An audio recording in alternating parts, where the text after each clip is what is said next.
This is a motivational video. The topic is navigating the stories of strength. A guide to lessons from prophets. Written by Ghazala Lari. In a world often captivated by the raw display of strength, where the brandishing of power is understood to elevate one's status and instill a mix of fear and awe among the masses, our human understanding of importance and dominance is often dictated by physical might and overt shows of force. Yet a deeper look into the annals of history and sacred texts reveals a profoundly different narrative of power, justice, and ultimate authority, one orchestrated not by human hands or conventional warfare, but by a divine will that operates beyond our limited perceptions. Consider the towering figure of Prophet Moses, Musa, peace be upon him, a man undoubtedly imbued with physical strength and leadership, capable of rallying a multitude.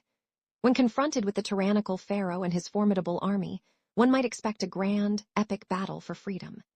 Moses, peace be upon him, a prophet strong enough to confront a king, could have led his people into a physical confrontation.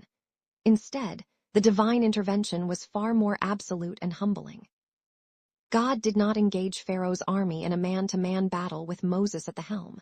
Rather, the entire might of Egypt's military was swallowed by the sea, drowned in a bitter and watery end.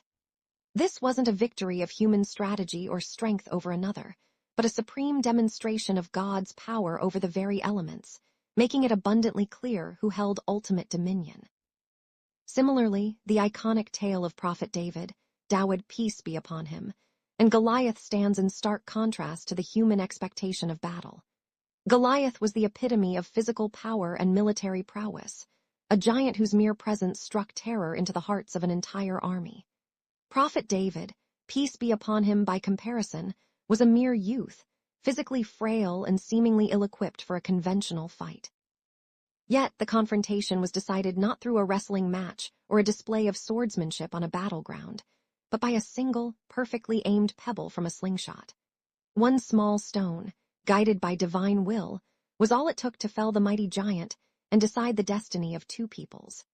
It was a victory that defied all human logic, underscoring that true strength and decisive victory often reside not in brute force, but in faith and divine intervention. The life of Prophet Muhammad, peace be upon him, offers another compelling example, particularly in the conquest of his homeland, Mecca. Rather than a bloody siege or a protracted war, a scenario many powerful leaders would have opted for, Mecca was taken with remarkably little bloodshed, often referred to as the most peaceful conquest in history.